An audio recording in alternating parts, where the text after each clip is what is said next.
पवनराजे निंबाळकर हत्याकांड प्रकरणामध्ये पद्मसिंह पाटलांसह सर्व 9 आरोपी निर्दोष मुक्त, आरोपींविरुद्ध सबळ पुरावे नसल्याचा कोर्टाचा निकाल। ओमराजे निंबाळकरांना मोठा धक्का। शिंदे सेनेमध्ये जाण्याचा अजून निर्णय नाही, ओमराजे निंबाळकर यांची निकालाच्या नंतर प्रतिक्रिया। मतदारसंघामध्ये जाऊन निर्णय घेईन, ओमराजेंचं वक्तव्य। सोबत घ्यायचं की नाही ठाकरे ठरवतील, देसाईंची माहिती।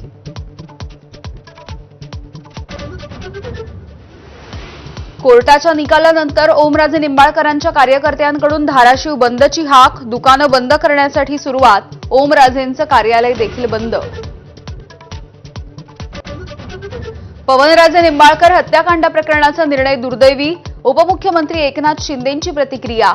तर मुख्यमंत्र्यांसह अमित शहांशी बोलणं झालं असून शहांनी सीबीआयला सूचना केल्याची माहिती। शिवसेना शिंदे गट आता गट राहिला नाही, तर सर्व शिवसेना एकच झाली। कोल्हापूरमधल्या भाषणामध्ये अमित शहांचं वक्तव्य। हसत हसत शहांचा ठाकरेंना टोला।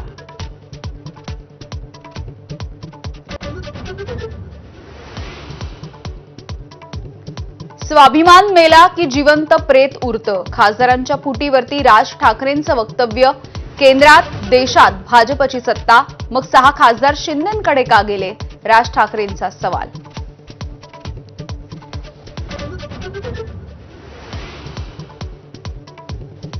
उद्याच्या नीटच्या फेरपरीक्षेसाठी अभूतपूर्व तयारी, आज देशभर घेणार मॉक ड्रिल।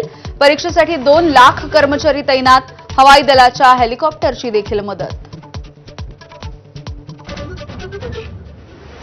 नीट परीक्षा देणाऱ्या अब्दुल्लाला अखेर नागपूरचं केंद्र मिळालं। एबीपी माझाच्या बातमीनंतर प्रशासनाला जाग, एनटीएनं अब्दुल्लाला अबुधाबीचं परीक्षा केंद्र दिलं होतं।